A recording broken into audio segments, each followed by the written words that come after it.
Shun Asanaga, our story's main character, has a deep fascination with crystals that began in his childhood. He always imagined that each crystal contained its own world within. Currently, he's excited about celebrating his father's birthday and has prepared everything to make it special. His mother Makiko warns him not to be too optimistic, as his father might be late. Shun reassures her, mentioning he's been texting his father about the celebration. As they wait, his mother grows hungry and suggests starting their meal. Meanwhile, his father is overwhelmed with work and deliberately ignores his son's incoming call, focusing on his tasks. Determined, Shun decides to visit his father's workplace. Taking a train to reach his destination, Shun enters the facility and heads to his father's office, only to find it empty. Inside, he notices a blue crystal that catches his attention. As he approaches it, the crystal suddenly emits a brilliant light, revealing an entirely different world. Intrigued, Shun reaches out to touch the display, only to be unexpectedly pulled into the crystal's realm, crying out as he's drawn in. In this other world, we encounter Emilio, who's armed with a knife and sneaking into a bedroom where a man sleeps. As he carefully unsheathes his curved blade and prepares to strike, the sleeping man, revealed to be King Delzane,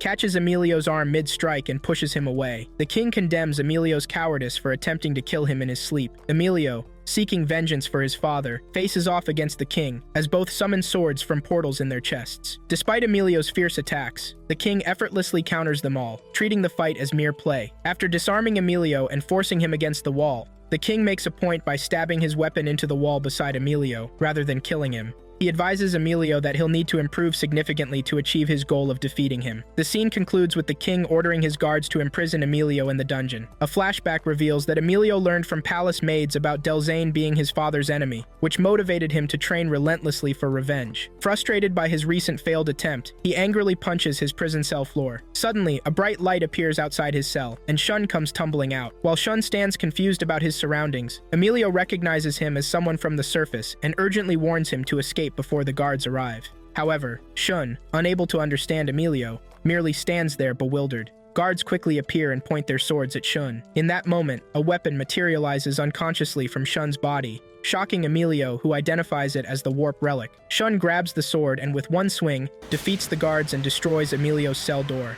Emilio quickly tells Shun to follow him as they flee. Back in the other world, Shun's father arrives at his office to find the crystal missing. Meanwhile, Emilio warns Shun they're not truly safe, as authorities will track them anywhere. He teaches Shun how to return his weapon to its sheath, watching as it disappears into Shun's chest. Emilio mentions knowing a way to get beyond the wall. Though they successfully pass the wall, they encounter a formidable warrior serving the king, whom Emilio identifies as a Zuzian. A fierce three-way battle erupts as they all summon their weapons. The warrior's powerful attacks eventually force both Shun and Emilio into the river below. Believing them dead, the warrior abandons pursuit. The pair resurfaces elsewhere and takes refuge in the sewers to avoid detection. As they navigate through the underground passages, Emilio reveals to Shun that they are in a world called Endora. As they emerge from the sewers, Shun is startled to find a girl and her familiar waiting for them. She addresses Emilio as Prince, which visibly unsettles him. Moving through the woods, Shun persistently questions Emilio about his royal status and why a prince would be imprisoned, but Emilio continuously evades answering. Suddenly, everything brightens,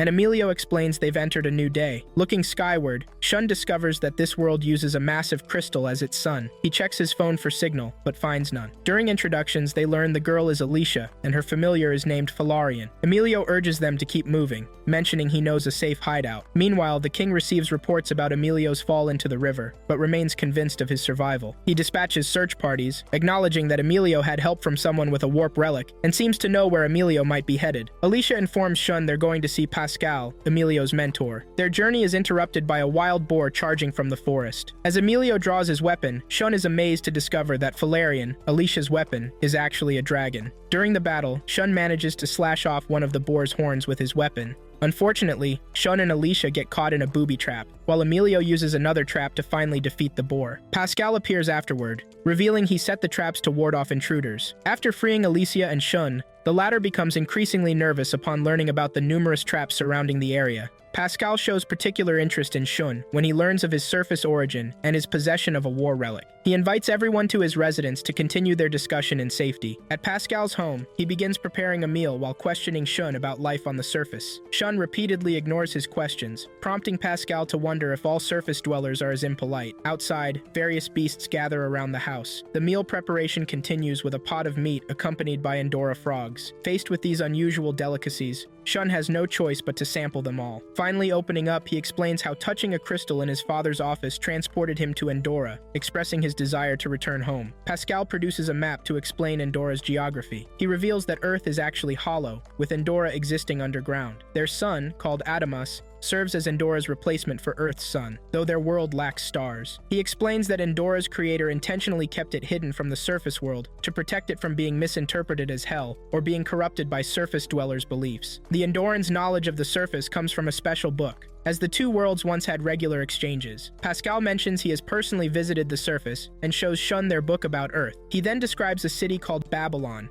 which served as the connection point between Endora and the surface world. In Endora, this city was known as Babel. However, a catastrophic event destroyed Babel, severing the connection between the two worlds. While King Delzane has attempted to rebuild Babel, he's encountered difficulties, though Pascal remains confident in the king's eventual success. The conversation concludes with Pascal requesting to examine Shun's weapon, to which Shun agrees. Pascal explains that warp relic creation is a rare ability in Endora. He himself can't create one, while Valerian serves as Alicia's warp relic. These relics are formed by special warp particles unique to Endora, invisible to the naked eye but possessing the power to energize everything. Despite others warning him about the distance, Shun expresses his determination to reach Babylon, even if incomplete, willing to wait there until its completion. It's revealed that Pascal had once discovered a way to repair Babel, but deliberately withdrew from the research, believing the two worlds should remain separate. Following this, Delzane commanded other scientists to continue the restoration efforts. Suddenly, they notice palace guards surrounding the entire area. Knowing they're outmatched, Pascal suggests retreat and leads them to an airplane he'd constructed for just such an emergency. He confesses that Babel remains incomplete because he concealed crucial research information, having always anticipated this day would come. While Pascal plans to guide them to another hideout, Shun insists on heading to Babylon. They land roughly in another part of the forest, though Pascal defends his landing as the best possible under the circumstances. Abandoning the aircraft, they continue on foot until they reach what Pascal calls hiding spot number 1, situated atop a massive rock formation. Confident in their security, they traverse the rocky terrain for several minutes before arriving at Pascal's prepared shelter. While exploring the small room, Emilio discovers something startling, a dagger identical to his own, both gifts from the king. During a nighttime conversation outside, Pascal asks Emilio about his encounter with Shun. Emilio describes how Shun appeared in a bright light outside his prison cell. Meanwhile, inside the cave, Shun examines the rocks, sharing that his mother's work as an archaeologist sparked his interest in geology. He expresses excitement at how thrilled his mother would be to see the cave, and wishes people could learn that the hollow earth theory is actually true. He turns to Alicia, curious whether she's ever considered visiting the surface. Outside, Pascal explains his opposition to Babel's construction. He cites ancient texts warning against surface world contact, fearing it could corrupt Endora. The surface world's various beliefs also concern him, leading him to strongly advocate for keeping the world separate. The conversation reveals that King Delzane raised Emilio, though Emilio refuses to acknowledge him as a father despite their biological connection. Pascal admits to deliberately sabotaging Babel's diagrams, though he suspects the palace scientist has likely discovered this tampering by now, given his brilliance. Pascal's plan involves returning Shun to the surface and permanently destroying Babel before the king arrives. When Emilio inquires about Pascal's feelings toward his research replacement at the palace, Pascal responds without animosity, stating he can conduct his research contentedly anywhere. A flashback shows Pascal and Emilio's first meeting, occurring after Emilio learned of the king's role in his father's death. During this period, Emilio had become withdrawn, dedicating himself entirely to training. Pascal approached him as his newly assigned education officer. Emilio gradually warmed to Pascal after witnessing his fascinating experiments, becoming increasingly engaged in his teachings. The relationship between them grew stronger, making it even more painful for Emilio when the king exiled Pascal to prevent Babel's completion,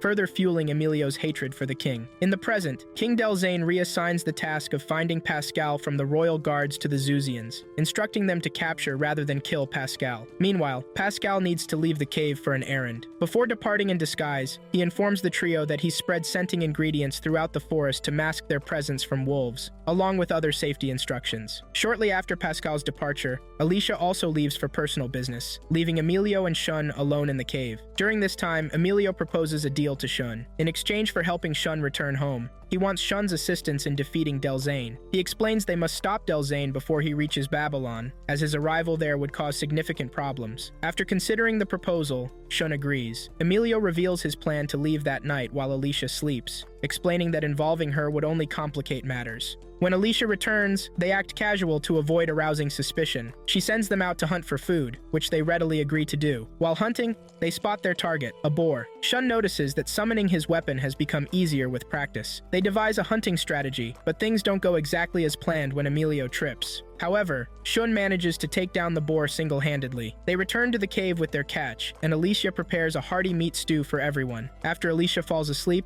Emilio and Shun quietly slip away. While surveying their target area, they're suddenly confronted by armed figures who identify themselves as the Ignots, claiming ownership of the territory, and expressing surprise at finding royal family members trespassing. Emilio requests to speak with their leader, and Demetrio steps forward to hear his purpose. Emilio explains he seeks their help in defeating the king, noting that the Ignots' strength rivals that of the Zuzians. As a rebellious faction within the nation, Emilio believes they're ideal allies. While Demetrio's companions suggest killing Emilio outright, their leader chooses to hear him out first. When Demetrio questions Emilio about his plans after killing his father, Emilio falls silent before responding that he doesn't care what happens afterward. He only wants to kill his father and would accept death himself afterward. Dissatisfied with this answer, Demetrio criticizes him harshly. Angered, Emilio summons his relic and attacks, but Demetrio easily defeats him using just a simple dagger. He teaches Emilio that true strength doesn't come from wielding a warp relic, but from within oneself, using his easy victory as proof. Demetrio also condemns Emilio's willingness to sacrifice everything for revenge as foolish. When Shun tries to intervene, Demetrio swiftly incapacitates him as well. The confrontation leads Emilio to understand Demetrio's deeper message, that he should take responsibility for the throne after defeating his father. Though Emilio doubts his capabilities, Shun vouches for him, promising Demetrio that Emilio will work to prove himself worthy. Demetrio concludes by pledging his allegiance as Emilio's sword, provided Emilio can demonstrate he is truly the strongest. Demetrio accepts Emilio into their ranks, though as their newest member. He explains that both Emilio and Shun will earn their meals based on their work. Meanwhile, Pascal meets with Oho, a former colleague from the Royal Laboratory. During their conversation, Oho shares concerning news. Endora's warp particles are mysteriously declining year by year, though this information hasn't been made public. Oho also reveals to a shocked Pascal that Emilio had attempted to kill his father, something Pascal hadn't known about. At the Ignots base camp, Emilio and Shun continue their pattern of constant bickering, arguing at every opportunity. They're soon assigned their first task: laundering clothes by the river, the revolutionary's source of income. At the riverside, Shun learns that Demetrio knows about his surface world origin. However, Demetrio is unconcerned, explaining that the Ignots embrace diversity in their ranks, viewing Shun's surface background as an asset. Shun notices one Ignot member, Eljuya, who seems different from the others, gentler, less physically imposing, but clearly valuable to the group. Eljuya slips and loses consciousness. Upon awakening, he reveals his ability to glimpse the future, sharing that during his fall, he saw a vision of Shun standing in a street on the surface. Excited by this confirmation of his eventual return home, Shun celebrates without asking for any additional details about the vision. Upon returning to the cave, Pascal learns from Alicia about the boy's disappearance. Deducing they're headed toward Babylon, Pascal urges Alicia to gather her belongings so they can pursue them. They board the aircraft, with Valerian guiding their direction. That evening, Emilio and Shun engage in another heated argument. Emilio criticizes Shun for being too trusting of the Ignots and believing Eljuya's future-seeing abilities. Shun dismisses these concerns, focused solely on returning home to enjoy his mother's cooking again. The argument escalates into a physical fight,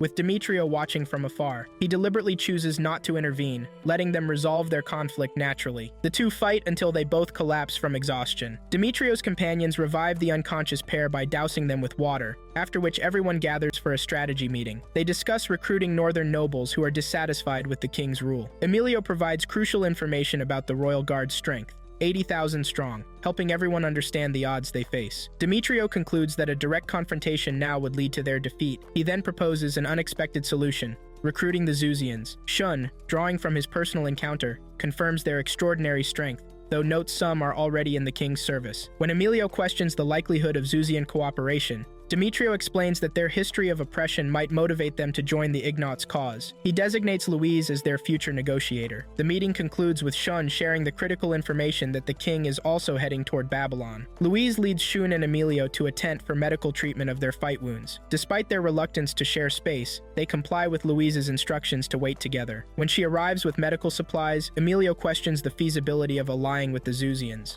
Louise responds by revealing the complex history of Endora's two species, the Endras, born from humans and Anadua, and the Zuzians, born from Anadua and animals. She explains that these two species once lived harmoniously until the Endras began persecuting the Zuzians. This persecution transformed the Zuzians into the violent faction they're known as today. This history, she explains, is why Demetrio believes they might support the Ignatz cause. Louise then shares that she herself is half Zuzian. While treating their injuries, Shun inquires about Demetrio's personal experience with Zuzians. Louise recounts Demetrio's significant childhood friendship with a Zuzian named Lucio. As a young noble, Demetrio had gotten lost in the woods one day. Despite initial fear, he accepted help from a young Zuzian, Lucio, who guided him home. Lucio invited Demetrio to visit anytime, leading to a strong friendship. She describes a particular incident where Demetrio, frustrated by his inability to summon a warp relic, complained about his weakness in fighting a monster. Lucio challenged this perspective, emphasizing that true strength comes from training and courage rather than relics. Though this difference in opinion led to a dispute between them, they eventually reconciled, strengthening their bond. At the age of 15, while walking down a street, two boys witnessed a man abusing a Zuzian. Lucio bravely stepped in to help, but was severely beaten. Tragically, he later died from his wounds. From that day forward, Demetrio vowed to grow stronger to honor his friend's memory. In the present, Louise meets with Demetrio, informing him that although she's finished counseling the boys, they continue to act arrogantly toward each other. Demetrio remains confident they'll eventually resolve their differences. The following day, Shun seeks out Eljuya, requesting his time. He devises a scheme to test Eljuya's ability to foresee the future. However, Eljuya discovers Shun's deception and turns the tables, sending him into the forest to fetch a rare bird. Unknown to Shun, Zuzians had already positioned themselves in the area. Soon, Shun finds himself encircled by Zuzians, with his previous castle adversary claiming the right to face him alone while the others disperse to confront Demetrio and his allies. Meanwhile, Emilio rushes to Shun's aid, puzzled by his own willingness to help. During the intense confrontation, Shun's relic undergoes an evolution, enabling him to inflict a deadly wound on his Zuzian opponent. The wounded Zuzian retreats, realizing he's outmatched against both Emilio and Shun. Simultaneously, Demetrio continues his battle with the Zuzian captain, attempting to persuade him to join their cause. As their fight intensifies, Shun and Emilio notice a brilliant light illuminating the distant horizon. The sudden bright light turns out to be an explosion, providing Demetrio and his comrades with the perfect opportunity to retreat from their losing battle. Soon after, Shun and Emilio encounter Pascal and Alicia. Pascal proudly reveals that he created the explosion, attempting to explain the mechanics of his incendiary device, but Shun dismisses the details for later. Emilio's indifferent reaction to their arrival irritates Alicia, who expected gratitude for their timely rescue. When Demetrio and his group rejoin them, Pascal and Demetrio exchange curious glances about each other's identities. However, Demetrio quickly urges everyone to keep moving, wary of the pursuing Zuzians. While Demetrio's group departs, Emilio, Pascal, and Shun decide to hold a meeting. Pascal harshly criticizes Emilio for joining rebels merely to seek revenge against his father. He reprimands him for harboring coldness toward the king without concrete evidence about his real father's death. When Pascal questions whether Emilio has ever confronted the king about these allegations, Emilio admits he's acting solely on hearsay. Pascal urges him to uncover the truth before committing to a path of vengeance. Meanwhile, Alicia scolds Shun for associating with the rebels,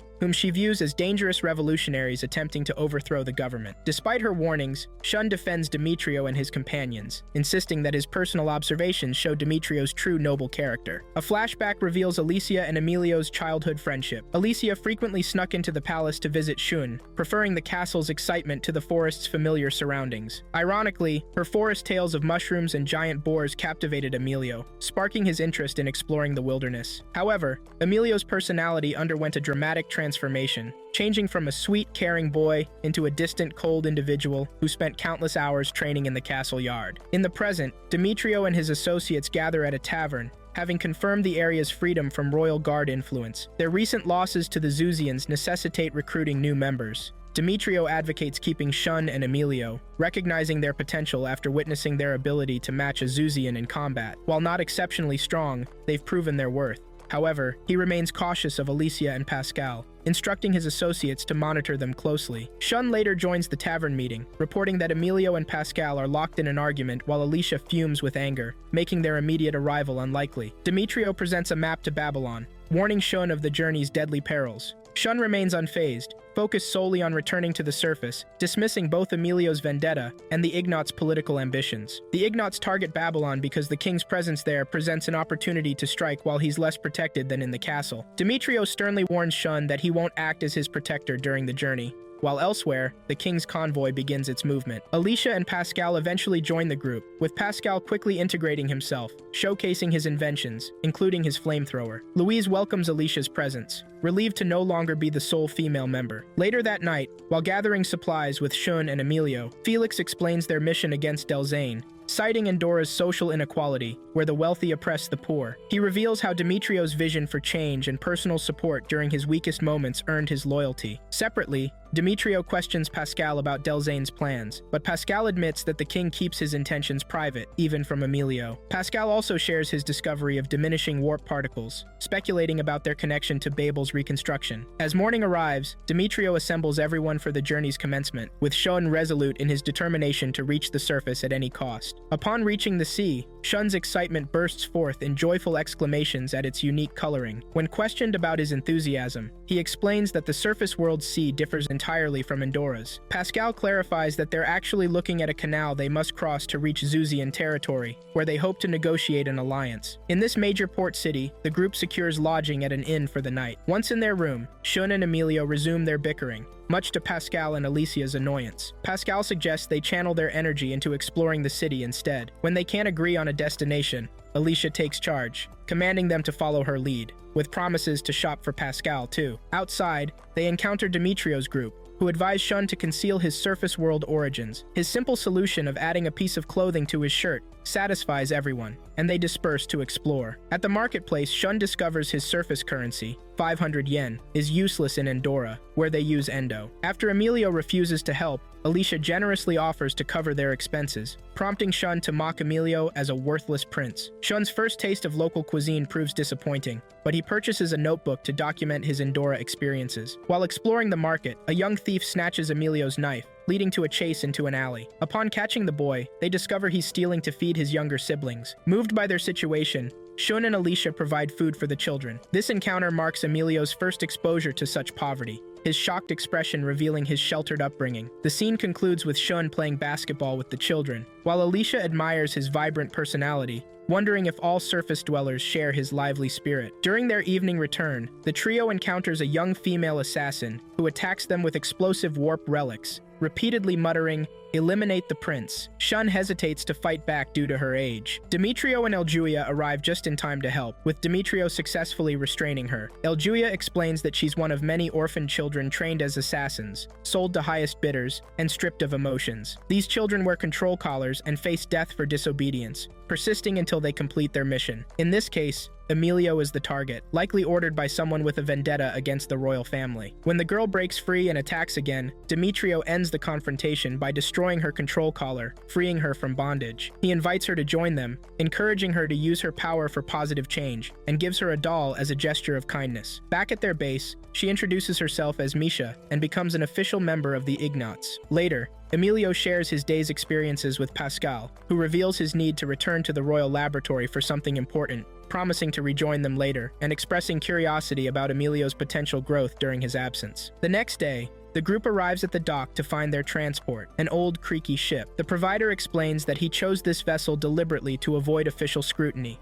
earning Demetrio's gratitude for supporting their cause. Once aboard, Felix and Misha engage in training on the bow, with Felix forced to use his warp relic against the surprisingly strong girl, impressing even Louise. Meanwhile, Shun experiences his first bout of seasickness, which Eljuia cures with extremely hot chili pepper, making Shun quickly deny any further symptoms. The group then notices Emilio's mysterious absence from the ship. Emilio is discovered with Demetrio, secretly battling seasickness while trying to maintain a strong facade. During their conversation, Demetrio explains that not all Zuzians are like their previous adversaries, adversaries, who were merely mercenaries. He reveals their destination is an island that serves as a prison for exiled Zuzians. Emilio expresses doubt about their deteriorating vessel's ability to complete the journey. A violent storm tests the ship's endurance, with Shun and Emilio continuing their petty arguments until Felix rescues them from nearly falling overboard, demanding they cooperate. Misha remains remarkably calm throughout the chaos, while Emilio questions the journey's worth. They eventually reach the island, though their ship is destroyed. Demetrio acknowledges they're now dependent on gaining Zuzian support for their return journey. Suddenly,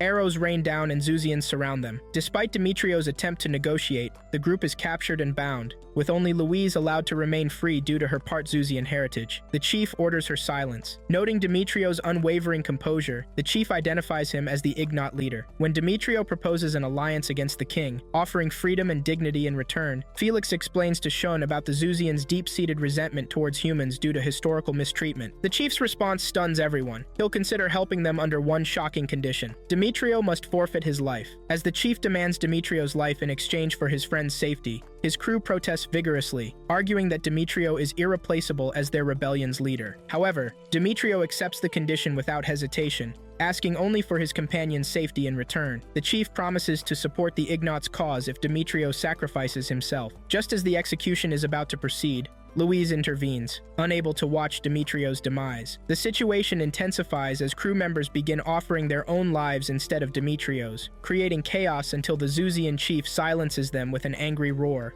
He then requests a private audience with Demetrio. While Demetrio meets with the chief, the crew is confined to a room. Despite their concerns, Felix maintains confidence in Demetrio's safety. They observe Zuzian children running past in fear, which puzzles Shun, given the Zuzians' superior physical strength. Louise explains that despite their individual strength, Zuzians remain vulnerable due to being outnumbered by Endrus and their advanced weaponry. In their private meeting, the chief, introducing himself as Gradito, offers Demetrio a drink. Impressed by Demetrio's fearlessness and genuine conviction, Gradito pledges his support to their cause. When asked about confronting the king's army, Demetrio explains that he seeks their backing primarily as a show of force, aiming for a peaceful revolution rather than bloodshed. Gradito inquires if Demetrio aspires to become king after their success, but Demetrio reveals his plan to select a more suitable ruler instead. His sincere responses eliminate any remaining doubts in Gradito's mind about supporting their cause. During a nighttime conversation, Emilio confides in Shun about his sheltered upbringing in the castle, expressing shock at the suffering he'd been unaware of. When asked about his world, Shun describes the surface's advanced technology capable of addressing various challenges.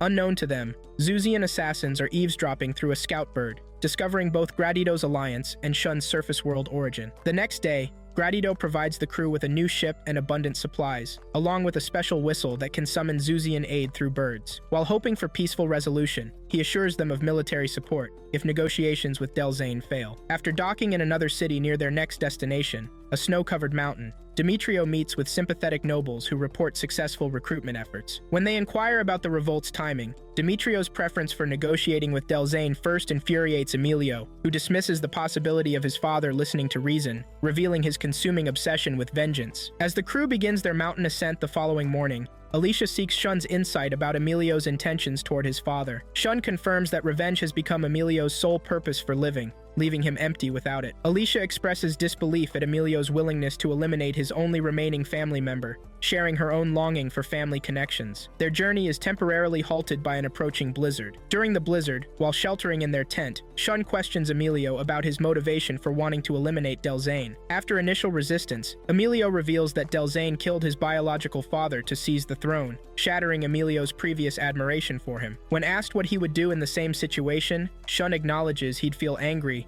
but would forsake revenge for his mother's sake, reminding Emilio of Alicia and Pascal's unwavering loyalty. These words leave Emilio in contemplative silence. The next day, as they resume their journey, they encounter massive footprints in the snow. Demetrio explains they belong to dragons, creatures now nearly extinct due to hunting. Shun expresses surprise, noting that surface world dragons are merely mythical fire breathers, while Endora's dragons are real, but don't breathe fire. Demetrio suggests a possible connection between these dragons and Falarian. Their discussion is interrupted when Eljuya suddenly falls through a hidden cave opening. Meanwhile, Pascal explores the royal archives, where he meets a young scientist named Joseph. The crew ventures into the cave searching for Eljuya, guided by Falarian's ability to track warp relics. Their mission becomes perilous when they encounter a massive dragon, whose cold breath forces them into hiding. As Demetrio suggests retreat, citing their vulnerability without Eljuya, a second dragon appears behind them, trapping the group. In response, Valerian transforms into its massive form to protect them. Unexpectedly, Alicia, Emilio, and Shun experience a vision-like state where Valerian, now revealed as Alicia's father, speaks to them. This shocking revelation comes with his promise to explain how he became a spirit,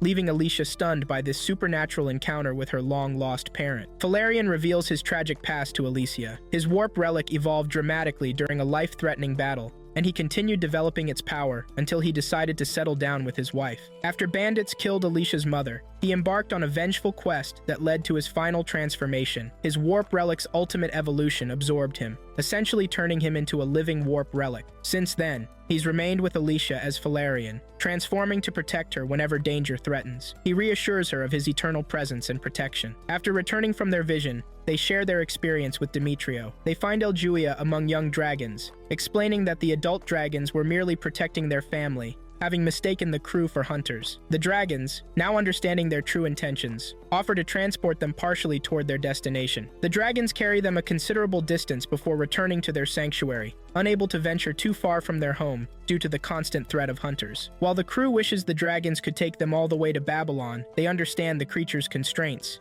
Demetrio expresses concern for the dragon's safe return. Consulting their map, the group realizes they're closer to Babylon than ever, though they're puzzled by Delzane's absence throughout their journey. Alicia suggests he must have taken an alternate route, emphasizing their need to reach Babylon first to prevent him from utilizing Babel. Suddenly, Eljuya collapses, alarming everyone. Upon regaining consciousness, he shares a disturbing vision of Endora's impending destruction, warning that current events are leading toward this catastrophic outcome. Meanwhile, at the king's camp, a researcher reports that Babel is nearly complete, requiring only minor adjustments. While the king shows patience for these final touches, he harshly dismisses the researcher's curious inquiry about his urgency to complete Babel, threatening him for asking such questions. Their discussion is interrupted by the arrival of the truculent Zuzians, who report their surveillance findings to the king. They inform him of Demetrio's alliance with both the Gilgado and Island Zuzians. Upon noticing Ibelda's chest scar, the king reprimands him for engaging in combat with Emilio, reminding him that his orders were strictly to observe. After leaving the king's presence, Ibelda and his companions question the king's obsession with Babel and the surface world. Their scout bird soon arrives with news of Demetrio's proximity to Babylon. In the royal archives, Pascal discovers that the king has systematically destroyed nearly all Babel-related documentation, suggesting a deliberate attempt to conceal crucial information. As Pascal seeks to understand more about Babel before attempting to return Shun to the surface,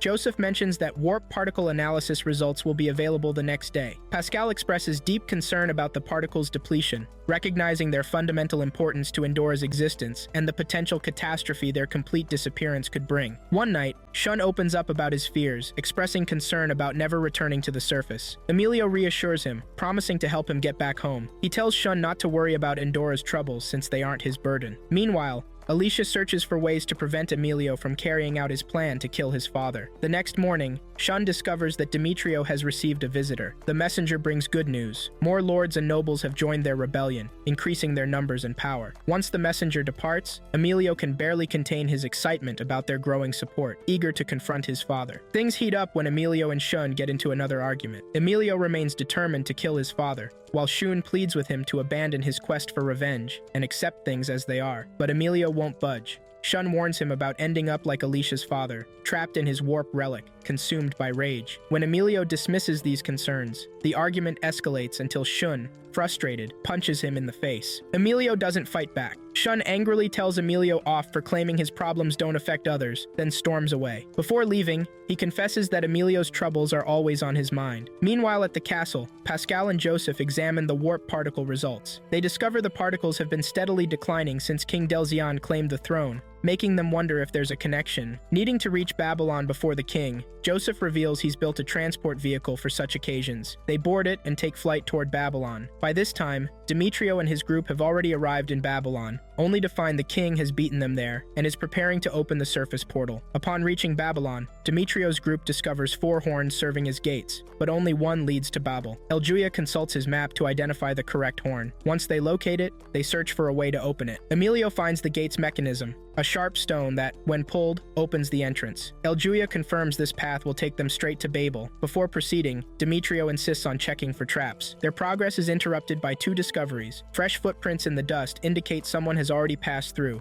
and they face a towering wall that must be climbed. Racing against time, they begin scaling the wall. During the climb, Emilio loses his grip and nearly falls, but Shun manages to catch him and pull him to safety. When they finally reach the top, they're confronted with yet another challenge. A maze stretches before them. Just before they enter the maze, Demetrio pulls Emilio aside for a serious conversation. He reveals his intention to claim the throne peacefully, without killing the king. When he questions Emilio's determination to kill the king, Emilio repeats his familiar response. He must avenge his real father's death at the king's hands. Demetrio shares that his own revolution initially stemmed from revenge, but his perspective has evolved. He explains that he's learned violence only breeds more violence. He firmly instructs Emilio to avoid harming the king until after he's had a chance to negotiate. Emilio offers no response and walks away silently. At the maze's entrance, Demetrio's unease proves justified when they reach its center and find themselves face to face with the truculent. They've walked straight into a trap. Their leader, Guidoro, steps forward, revealing an old score to settle with Demetrio. Despite Guidoro's confident threats of elimination,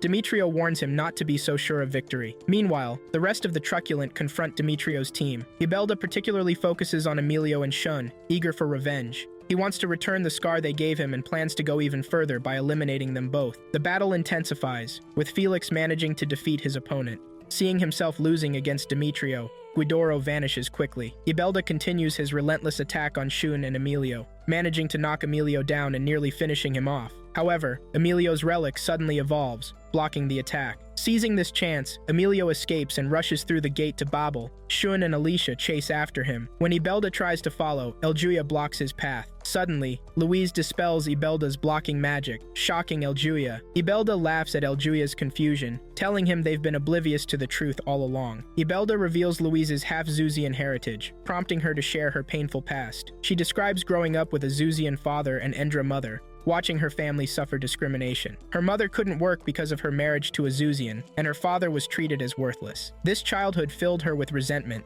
leading her to join Demetrio's group only to escape prejudice while secretly working with Guidoro. As she prepares to eliminate Eljuya, Demetrio appears and makes an unexpected offer. She could eliminate him instead, promising it would bring her more money. Demetrio reveals he's been aware of Louise's betrayal all along. It's why he kept his inner circle small. When Louise attacks him, he deliberately holds back in their fight. Meanwhile, Shun and Alicia continue their pursuit of Emilio, trying to prevent him from killing his father, but he manages to elude them. Emilio finally finds the king, who's waiting for Babel to open. Drawing his relic, Emilio declares he's ready to end everything. The king questions his plans for after the assassination, reminding him that Endora needs a ruler. When he suggests Emilio's true motive is to claim the throne for himself, Emilio becomes enraged and charges at him. Back in the maze, multiple battles unfold. Louise fights Demetrio, while Felix and Misha engage with Ibelda. Determined to reach Emilio, Ibelda leaves Louise to handle Demetrio and the others. Demetrio orders Felix and Misha to pursue Ibelda, saying he'll deal with Louise himself. When Eljuya tries to join the fight, Demetrio stops him, insisting on facing Louise alone. During their battle, Demetrio confronts Louise with the truth.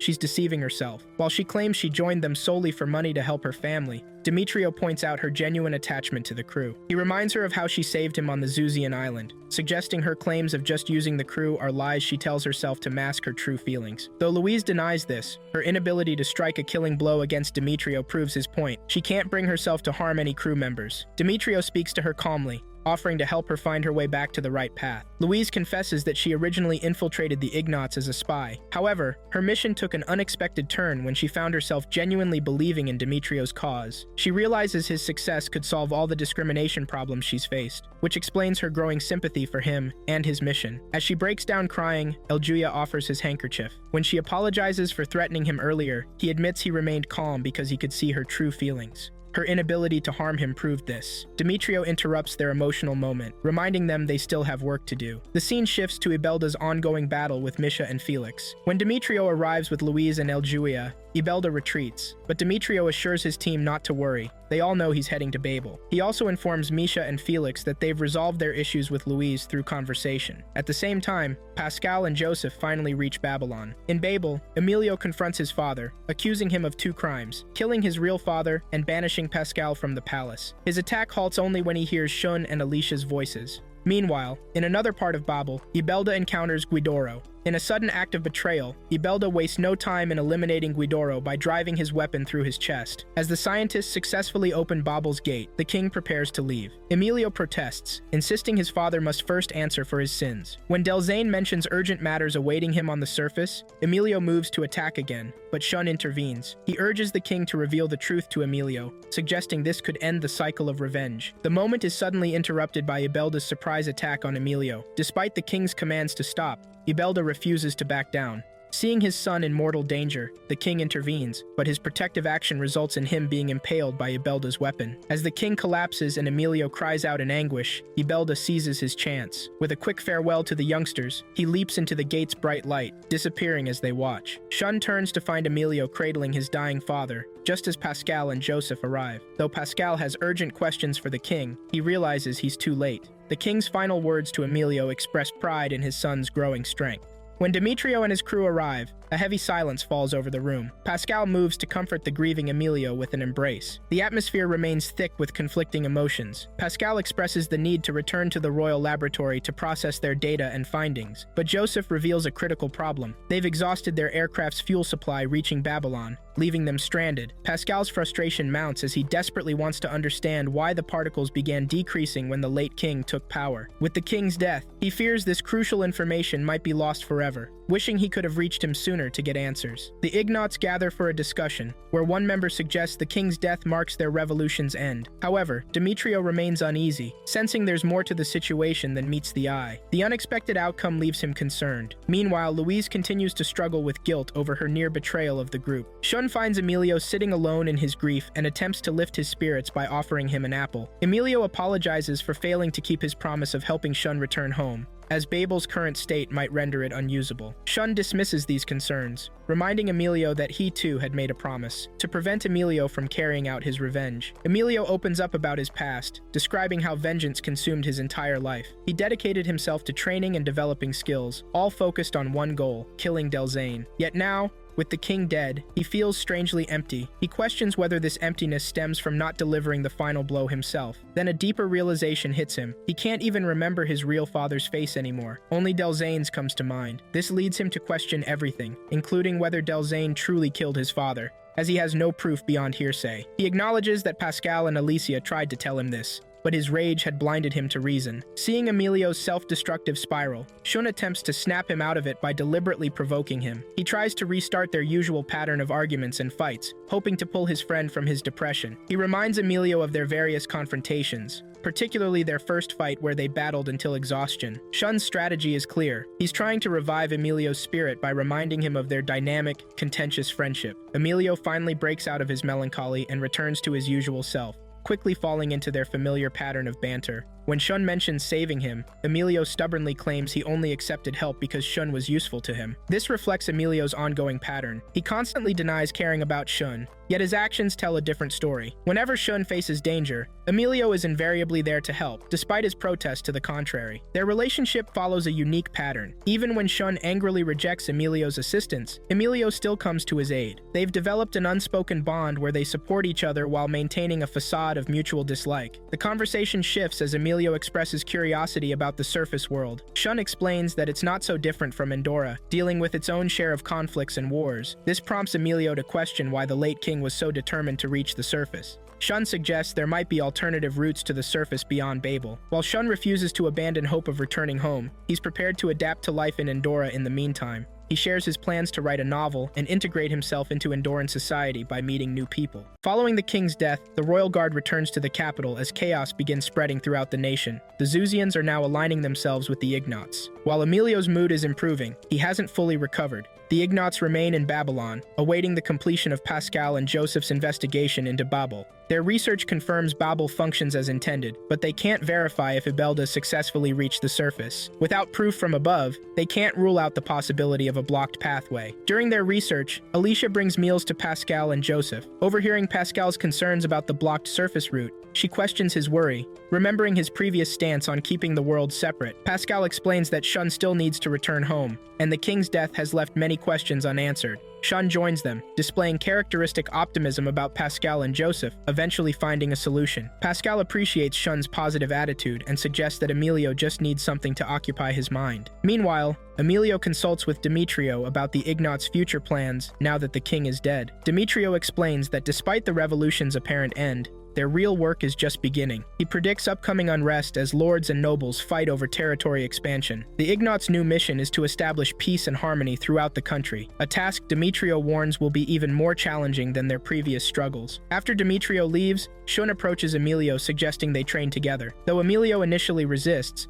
Shun's provocations quickly succeed in getting him to summon his warp relic for a sparring match. As they fight, Emilio notes Shun's improved skills. Louise observes their training session from afar. Later, she approaches the Ignats to resign, believing her betrayal has made her presence uncomfortable for the group. However, just as she's about to leave, her scout bird arrives with urgent news. The island Zuzians are requesting help, as armed ships have surrounded their territory. Louise expresses shock at this development, noting that the island has historically been left undisturbed. The situation on the island is dire. A noble has arrived with armed ships, demanding the Zuzians surrender themselves into slavery. Meanwhile, the broader country has fallen into disorder, with bandits and criminals running rampant, emboldened by the power vacuum left by the king's death. Demetrio rallies the Ignats, declaring this chaos marks the beginning of their real work. They must unite to suppress the nationwide riots. When he asks Louise if she still intends to leave, she decides to stay and help fulfill the Ignat's mission. She explains she had only considered leaving as self-punishment for her betrayal. Demetrio reassures her that the group's trust remains intact,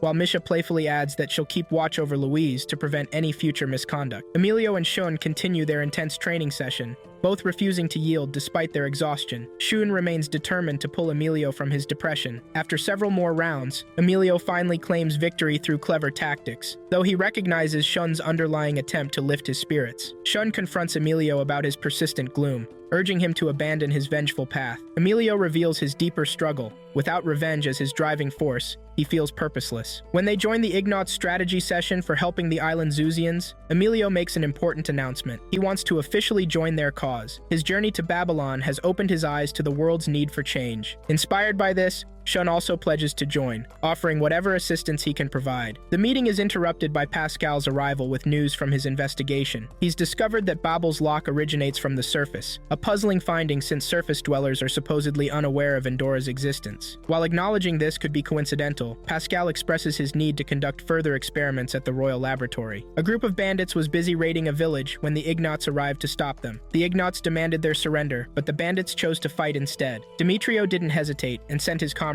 after the criminals. Emilio and Shun treated the fight playfully, dancing around the bandits. The bandit leader gave up and fled. Emilio and Demetrio wanted to chase him, but Demetrio stopped them, saying their priority was helping the villagers. After securing the village, they sat down to eat. The villagers thanked the Ignats for their help. Shun jumped in, saying thanks weren't necessary since they were just doing their job. Emilio seized the chance to tease Shun, pointing out that despite being new, he talked the most. Demetrio informed the group they would continue to the capital, dealing with any violence along the way. Regional leaders had been using the king's death to commit atrocities. The villagers worried the bandits would return after the Ignats left, as there was no guarantee against their return. Emilio told Demetrio they couldn't solve everything with violence and needed to find another way to help. He explained that people were just reacting to their king's death, having no ruler to follow. Just then, a villager suggested Emilio become king, saying he cared about the people and would be perfect for the role. Though the villager quickly took back his words, the idea had already been planted. That night, one of the nobles who had been exploiting the king's death received a visit from a mysterious person who eliminated his guards before coming for him too. The next morning, Emilio shared an idea with the group. He wanted to speak with the lord responsible for raiding the village to prevent future attacks. Shun suggested that Emilio should embrace the role of becoming the next king, using his influence to restore order in the country. However, Emilio wasn't prepared to accept such responsibility. Shun, Eljuia, and Demetrio volunteered to accompany Emilio to the noble's residence. Upon reaching the noble's mansion, they were struck by its immense size. Something seemed amiss. There were no guards at the entrance, despite the usual presence of soldiers around the compound. Demetrio warned everyone to stay alert. They made their way through the castle until they found the noble sitting at his dining table. Emilio explained their visit's purpose, to stop the attacks on villages. The noble remained defiant, declaring he would do as he pleased. When Shun addressed him harshly, the nobles suddenly began pleading for his life, though they assured him they weren't there to kill him. The group noticed the noble's unusual fear. He was trembling despite receiving no threats. Suddenly, a sword pierced through him from behind. The attacker revealed himself as Ibelda, sporting a grotesque black left arm. They were shocked to see him alive. Ibelda explained he had been causing chaos deliberately to encounter them, seeking revenge against Emilio and Shun for the scar they gave him. Since they were facing a single opponent, Demetrio urged his companions to work together to defeat Ibelda once and for all. During the intense battle, Emilio and Shun managed to stab Ibelda's black arm. To their shock, monsters began emerging from the wounded limb and attacked the group. Eljuya theorized that Ibelda must have mutated during his attempted return to the surface. More monsters continued pouring out from his arm until the group found themselves completely surrounded. While Emilio and Shun were occupied fighting the creatures, Ibelda seized the opportunity to grab Demetrio and throw him out of the house. Just as Ibelda was about to deliver a fatal blow, Guidoro appeared unexpectedly and saved Demetrio's life. Ibelda was stunned to see Guidoro alive. The two Zuzians immediately engaged in an intense battle. When Ibelda questioned why Guidoro continued fighting despite the king's death and his lost purpose, Guidoro responded that Ibelda's elimination of his comrades was reason enough for his rage. Guidoro declared he wouldn't rest until he ended Ibelda's life. Realizing he was losing the fight, Ibelda retreated, with Guidoro vowing to pursue him to the world's end until he could terminate him. After the conflict subsided, Demetrio invited Guidoro to join the Ignots. Guidoro accepted the offer, driven by his determination to eliminate Ibelda personally. Gradito meets with Demetrio's crew as they head to the Zuzian island. He hopes his people can resist the attackers until they arrive. While on the ship, Pascal gathers the group to show them Babel's design. He explains that Babel is an ancient device used for travel between Endora and the surface, featuring two seals, one from Endora and one from the surface. Both seals must be opened for successful passage. This explains Ibelda's transformation into a monster when he failed to travel properly. Shun expresses relief at not being the first to attempt the journey. Pascal then reports on the concerning decline in wasp particles. This reminds Demetrio of Eljuia's vision about Endora's destruction, making him wonder if there's a connection. Gradito shares troubling news about fanatics spreading rumors of Endora's impending doom, causing panic among the population. Demetrio worries that these rumors, combined with the ongoing violence following the king's death, will only make their situation worse. Joseph suggests that finding the cause of the declining particles and solving it would calm the people and resolve their problems. When Pascal assures Shun about finding a way to return him to the surface, Shun insists that solving Endora's problems takes priority over his return. Felix and Misha are caught fighting with Guidoro when Gradito intervenes to stop the conflict. He encourages them to collaborate for their shared goals.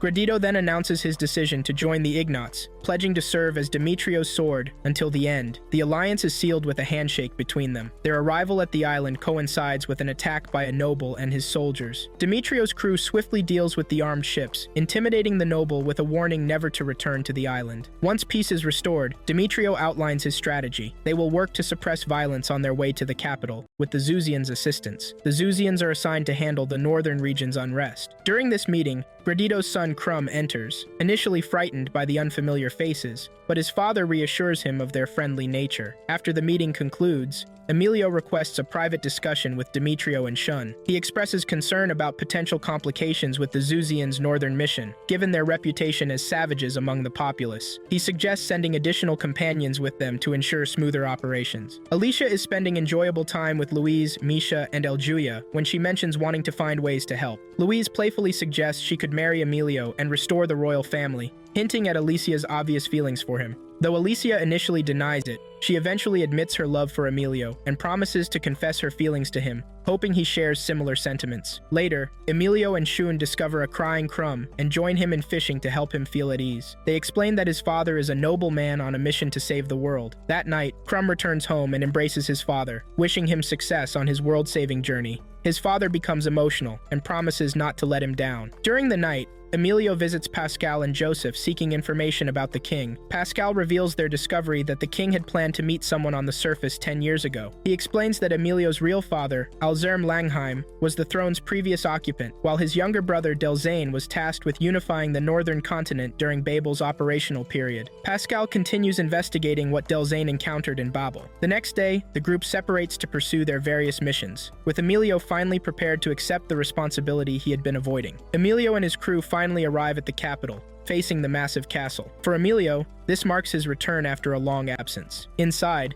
the maids are grumbling about maintaining a masterless castle when Aaron, one of the guards, rushes in breathlessly announcing the prince's return. The maids hurry to the entrance to welcome the prince and his companions. Upon entering, Emilio learns troubling news. Half the soldiers who accompanied the king on his pilgrimage had deserted during their return journey to the capital. Shortly after, tension builds between the castle guards and the Ignots. Emilio quickly steps in before the standoff escalates into violence. He orders Eren and the other guards to lower their weapons, assuring them that his companions pose no threat and share their common goal. Meanwhile, Pascal and Joseph visit the royal laboratory, only to find it abandoned by all researchers. They're joined by Rodney, Pascal's old acquaintance. Joseph is delighted to meet Rodney in person, who was Pascal's senior colleague during their time working at the Royal Laboratory. Emilio wanders through the palace, visiting Delzane's room before making his way to the throne room. Demetrio finds him there, clearly emotional despite his attempts to deny it. When pressed, Emilio comments on the throne's small size. Demetrio wisely responds that the throne's size matters less than the person who sits upon it. Emilio confesses his desire to learn more about the past kings, particularly his father and brother, about whom he knows little. Meanwhile, in the kitchen, Alicia helps the maids while answering the chief maid's questions about the Zuzians. She explains they're allies who've agreed to help Emilio restore peace. The chief maid expresses disbelief that Zuzians would cooperate with Endress. Outside the castle, Gradito and Louise discuss their unwelcome status within the castle walls, yet remain determined to support Emilio until the end. During their conversation, they detect a strange presence in the forest.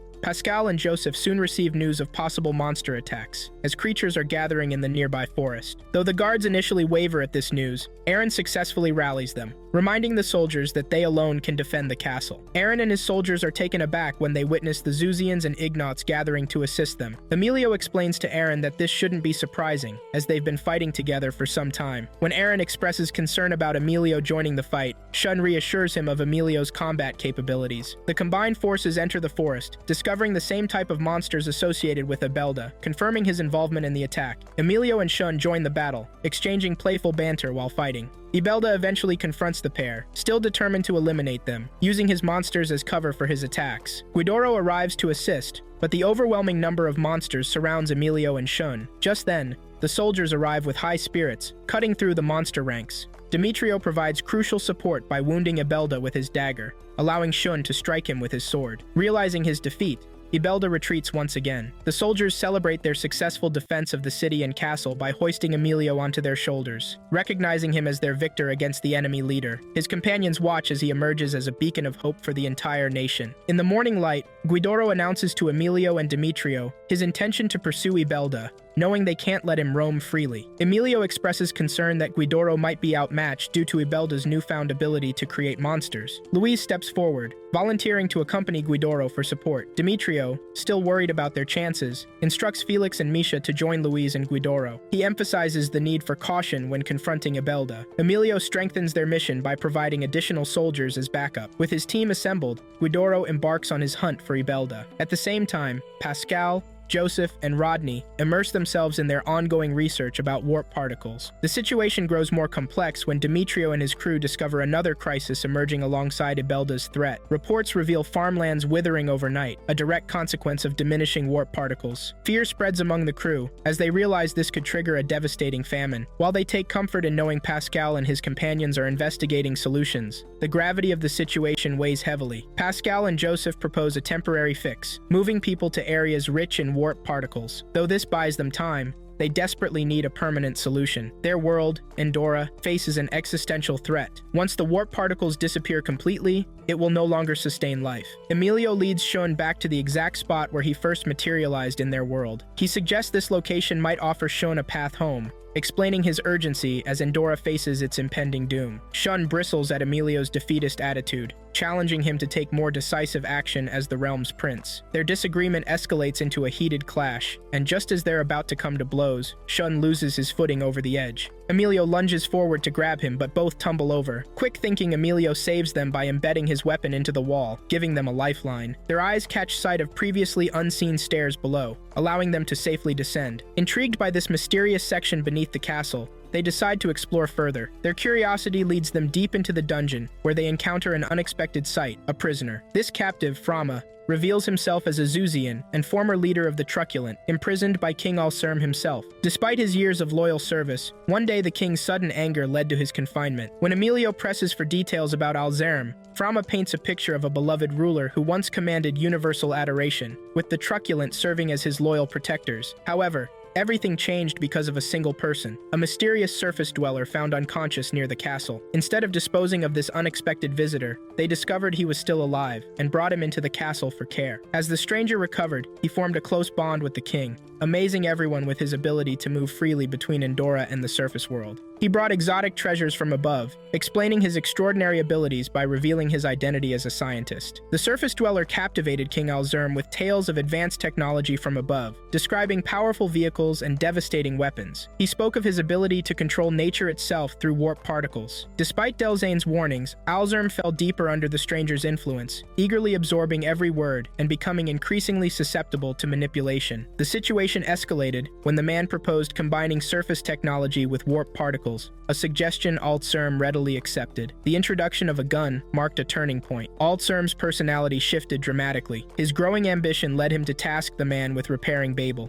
hoping to gain the same ability to traverse between worlds. Things took a darker turn when the surface dweller demanded access to Endora's warp particles. Delzane desperately tried to emphasize their vital importance to Endora's survival, but Alzurm dismissed these concerns, willingly handing control of the particles to the stranger. Frama, unable to stand by any longer, confronted the surface dweller directly. The man cleverly twisted the situation, convincing others that Frama had attempted to kill him. Enraged, Alzurm condemned Frama to the dungeon's depths, where he surprisingly managed to survive despite expectations. When Shun inquires about the man's identity, Frama admits he never learned his name. However, Shun's interest in traveling between worlds triggers Frama's rage upon learning of Shun's surface origins. Frama unleashes his warp relic, attacking Shun, whose weapon materializes to defend him, and in an instant, both Emilio and Shun find themselves transported to the surface world. Shun couldn't contain his joy at being back on the surface. He let out a joyful scream. Emilio was shocked to find they were on the surface. The two then headed to Shun's house together. When Shun's mother opened the door, she was surprised to see her son.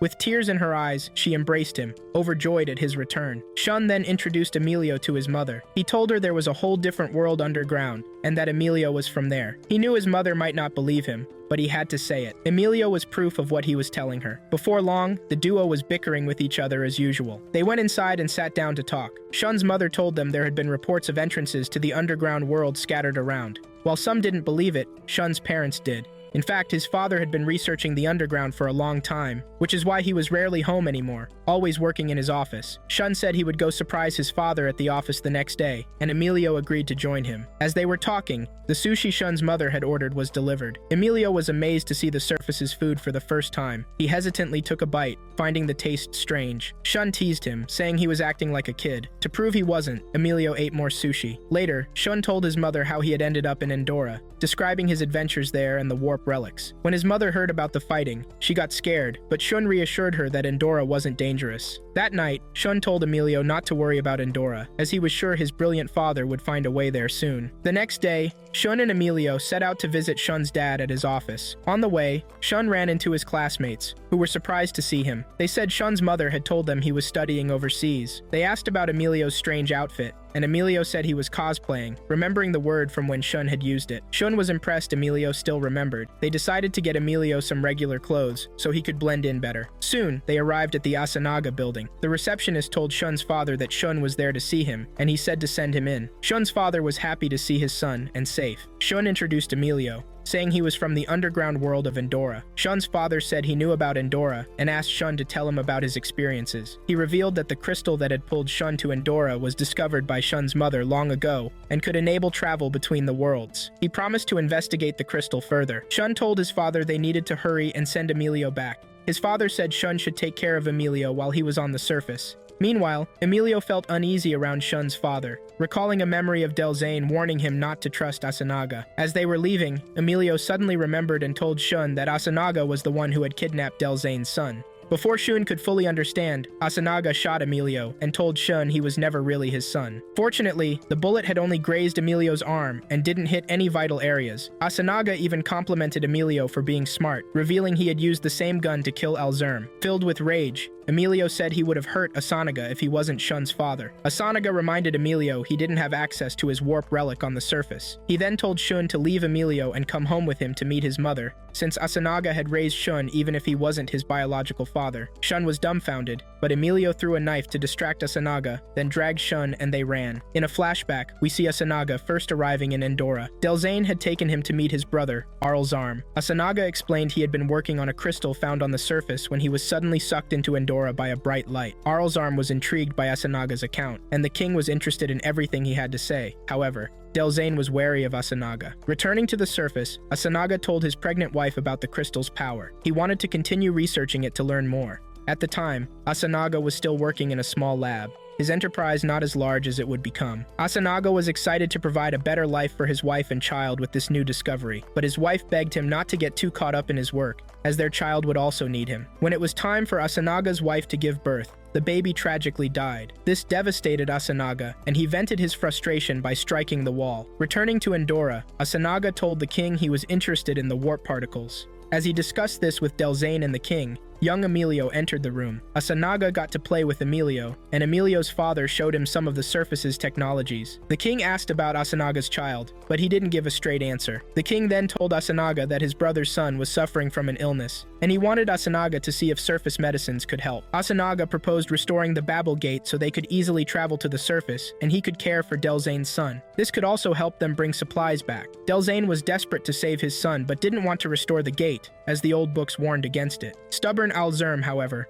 wanted to open the gate. Delzane reluctantly agreed to let Asanaga take his son to the surface. The king then gave Asanaga full access to restore Babel, with all the supplies he needed. Later, Delzane approached Asanaga and told him to stop brainwashing his brother. Delzane considered hurting Asanaga, but didn't want to be banished like the Frama. Asanaga promised to leave once he had obtained what he came for. The day Asanaga completed the reconstruction of Babel, he betrayed the king and shot him dead. He told Delzane he was done with Endora, and that if Delzane wanted his son back, he would have to come to the surface. Asanaga then destroyed Babel and used the crystal to return to the surface. This explained why Delzane had been so determined to come to the surface. Back in the present, Shun and Emilio returned home. Shun's mother, Makiko, had earlier received a message from Asanaga that he wouldn't be able to come home because Shun had visited. Shun and Emilio told Makiko everything they had discovered. Makiko confirmed that everything Asanaga had said was true. Makiko recounted the day Asanaga first brought Shun home. Shun had been sick, but they took him to the hospital, and he eventually recovered, bringing joy to their household. They had come to see Shun as their own child. Makiko apologized for not allowing Asanaga to return Shun to Endora, but Shun told her not to apologize, as Asanaga and Makiko were the family he knew. Makiko then gave Shun a crest that had been with him when he first arrived. Emilio revealed that the crest was a royal crest, meaning Shun and Emilio were actually cousins. Shun's real father was Delzane. That night, Shun was overwhelmed with tears, struggling to accept that his father, Asanaga, was a murderer, despite all the good times they had shared. Meanwhile,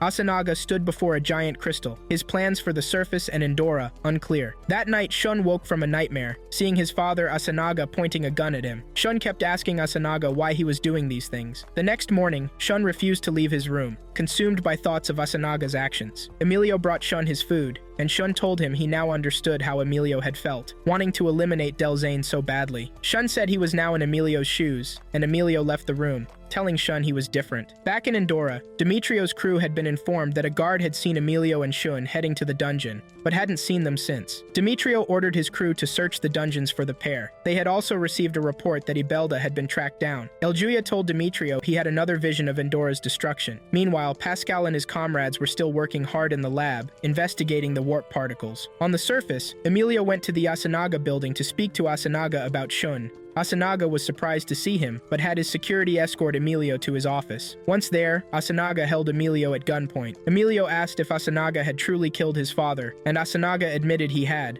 believing Alzerm was unfit to be king, easily swayed, and that the persecution of the Zuzians had worsened under his rule. Asanaga felt Delzane was a better leader. Emilio asked Asanaga if he truly loved Shun, and Asanaga said yes. Even though Shun wasn't his biological son, Asanaga still considered him his own. Asanaga said everything he was doing was for Shun and his family, and he assured Emilio he wouldn't hurt him unless he got in his way. Emilio then quietly left Asanaga's office. Returning home, Emilio told Shun he had just been to Asanaga's office. Shun was surprised Emilio had gone back, even after Asanaga had almost killed him. Emilio said he had just needed to confirm some things, like whether Asanaga truly loved Shun, which Asanaga had said yes to. Emilio then told Shun to go talk to his father, to not be like Emilio, but to try to understand Asanaga's real motives. Shun thanked Emilio and agreed to go see his father. Back in Endora, Pascal had gathered the crew for a meeting to share a recent discovery. Pascal revealed they had discovered a way to travel between Endora and the surface. On the surface, Shun went to the lab where his father used to work, texting Asanaga to meet him there. As soon as Asanaga arrived, Emilio left, not ready to listen in on their conversation. Shun asked his father why he had killed Alzerm, and Asanaga brought out a crystal from his chest,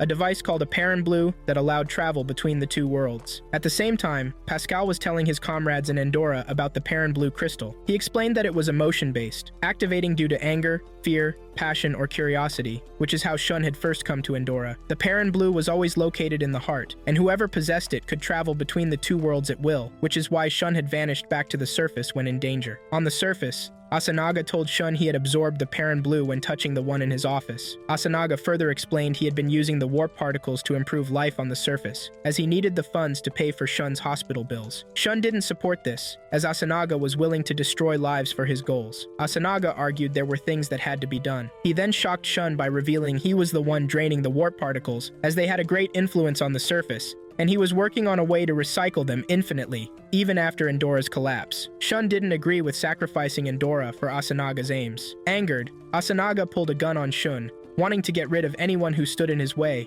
including Emilio. As Asanaga was about to shoot, Shun activated the Perrin Blue, disappearing with Emilio. They found themselves where Guidoro, Louise, Felix, and Misha were battling Ibelda and his monsters. Ibelda was happy to see Shun and Emilio, and they quickly joined the others in the fight against him. As they battled, Shun and Emilio continued discussing the Perrin Blue, with Shun wanting to learn how to control it. Ibelda grew angry that the duo was chatting while fighting him, and summoned more monsters from his body to attack them. Guidoro managed to destroy the monsters and faced off against Ibelda directly, telling him to leave the boys alone and fight Guidoro instead. Ibelda tried to terminate Guidoro, but Emilio and Shun cut off his arm. Enraged, Ibelda began mutating, transforming into a giant bubble monster. Meanwhile, back in Endora, Demetrio and the others were worried about El Julia, who had locked himself away to perform some kind of ritual, but they didn't want to disturb him. In the forest, the giant monster Ibelda posed a serious threat to Shun and the others. Guidoro warned them that the unhinged Ibelda was even more dangerous in his monstrous state. Misha attacked the monster, but Felix jumped in to save her, getting injured in the process. When Misha tried again, Louise protected her this time. Guidoro told Emilio that Aaron and the other soldiers had retreated to the castle due to casualties, and Emilio suggested they should retreat as well, since there was nothing they could do to stop the giant Ibelda. In Endora, El Julia was deep in a ritual, trying to connect with the very heart of the world itself. He finally felt he had made a connection, telling Demetrio he had heard Endora's voice and could sense the flow of the warp particles. El Julia revealed that all of Endora's particles were Tir na Nog, an ancient, almost mythical lost civilization. Exhausted from the exertion, El Julia then passed out. Pascal informed Demetrio that El Julia's discovery was crucial. The warp particles were gathering at a single point, indicating there was a device extracting them. Demetrio explained that Tir na Nog was believed to be the ruins of an ancient heavenly civilization, likely located in the middle of the ocean, where this particle-draining device must be. Some were skeptical such ruins existed, but just then, Shun and Emilio returned. Shun firmly believed the Tir na Nog ruins were real. Meanwhile, the injured Louise and Felix had been taken to the infirmary, and Alicia asked Shun and Emilio where they had disappeared to. The group now had a lead on the source of Endora's waning warp particles, an ancient civilization in the ocean, guarded by some kind of extraction device. With this new information, they would have to figure out how to reach this mysterious Tir na Nog and stop the draining of Endora's life force. Shun revealed that he and Emilio had been to the surface, and he was certain the device draining Endora's warp particles was located at Tir na Nog, an ancient lost civilization in the ocean. He then broke the news that his real father was Delzane, not Asanaga, shocking the group. That night, Aaron and the soldiers began fortifying the castle, preparing for Ibelda's attack. Emilio told Alicia he would be going to Tir na Nog the next day to stop Asanaga, and Alicia insisted on joining him. But Emilio refused. Alicia made Emilio promise to return safely. The next morning, Shun, Emilio, and Pascal prepared to depart for Tir na Nog. Alicia had Falarian transform to his larger size to fly the trio there, while the rest of the crew stayed to defend the castle. As they took off, they saw the now even more massive Ibelda approaching the castle. As Falarian flew over Ibelda, the monster grabbed him with his tentacles. Pascal fell from the flying creature, telling Shun and Emilio to continue on without him. He then activated a grenade, severing Ibelda's grip on Falarian so the others could escape, though there was no doubt Pascal had sacrificed himself in the explosion. Demetrio told Ralph and Joseph to search for Pascal,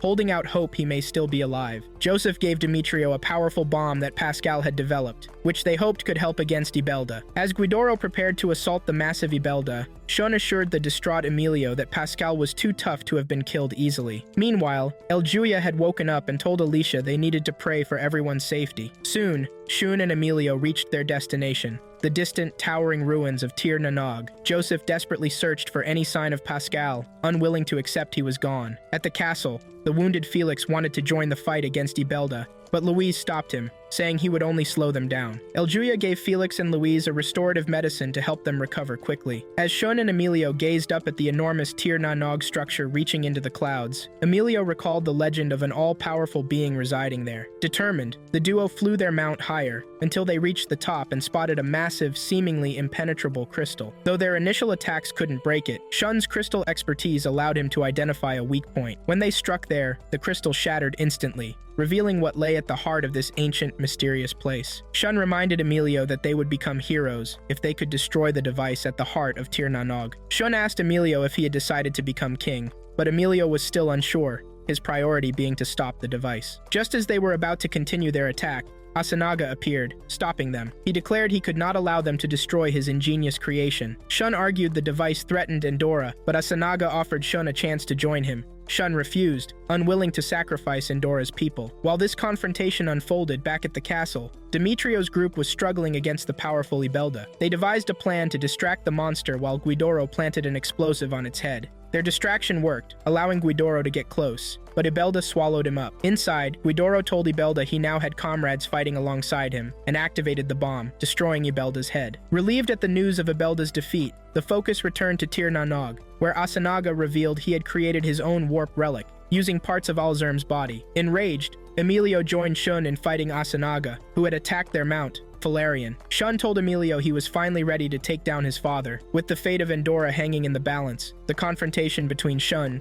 Emilio, and the ruthless Asanaga reached a climactic moment, as they prepared to decide the future of both the surface and the underground world. Shun and Emilio continued their battle against Asanaga, but he arrogantly told them his warp relic gave him no chance of defeating him. He mocked Emilio, saying he should have eliminated him when he had the chance. Enraged, Emilio's warp relic suddenly evolved, but he insisted it wasn't because of his hatred, but rather his passion to save Endora. Emilio managed to hold his own against Asanaga for a time, even destroying one of his relic's tentacles, before Asanaga overpowered and knocked him down. As Asanaga moved to eliminate Emilio, Shun's own relic evolved on the spot. Shun said he wasn't ready to return to the surface, and he too managed to sever one of Asanaga's relic tentacles, leaving him with 3 remaining. Meanwhile, in the forest, Joseph and Ralph found the injured Pascal, trapped but still alive. He expressed hope that Shun and Emilio were faring well in their confrontation. Back at Tir na Nog, the battered Shun and Emilio faced Asanaga, who approached Shun, wanting to have a civil discussion. Asanaga claimed he had only grown so powerful and influential because of Makiko and Shun, saying his work was now renowned worldwide. But Shun rebuked him, saying Asanaga's success was solely due to the warp particles, not his own merits. Asanaga, however, remained unapologetic, insisting he had done it all for his wife and son. But Asanaga still wielding formidable power. The fate of Endora hung in the balance as this confrontation reached a critical juncture.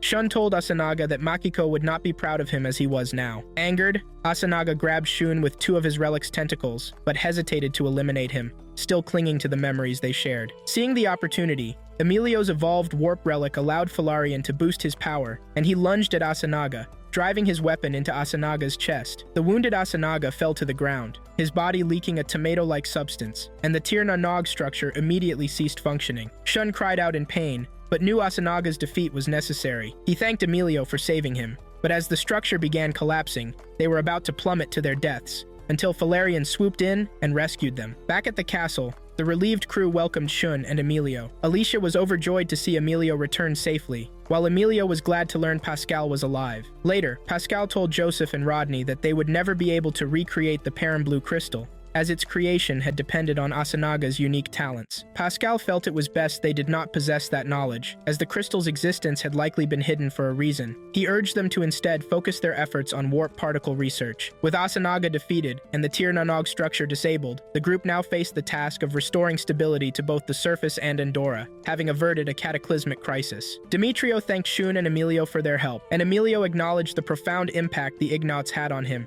teaching him right from wrong. Alicia then came to tell them dinner was ready, and Emilio informed her it was Valerian, Alicia's father, who had saved them. Before the meal, Demetrio addressed the entire crew, commending them for their sacrifices. He announced the Zuzian island would be converted into a base to oversee the northern continent, with Ralph and Gradito leading the effort. Demetrio then assigned various tasks, placing Emilio and Shun in charge of the southern lands. As they ate, Emilio was surprised to see Shun had already grown accustomed to Endora's cuisine. Afterward, Shun stepped outside, and Emilio followed. Shun told him he was used to life in Endora, but needed to return to the surface to be with his mother, Makiko, who would be all alone. Emilio pledged to stay in Endora and protect its people. Shun assured Emilio he wouldn't reveal Endora's existence, then bid farewell to Demetrio. As Shun activated the Perrin Blue to leave, the crystal fell from his chest and shattered. Shun knew he might not be able to return, but the memories of Endora would forever remain in his heart. With Shun's departure, Emilio now took on the responsibility of safeguarding the underground world, while Shun returned to the surface, the Perrin Blue's destruction potentially severing his direct connection to Endora,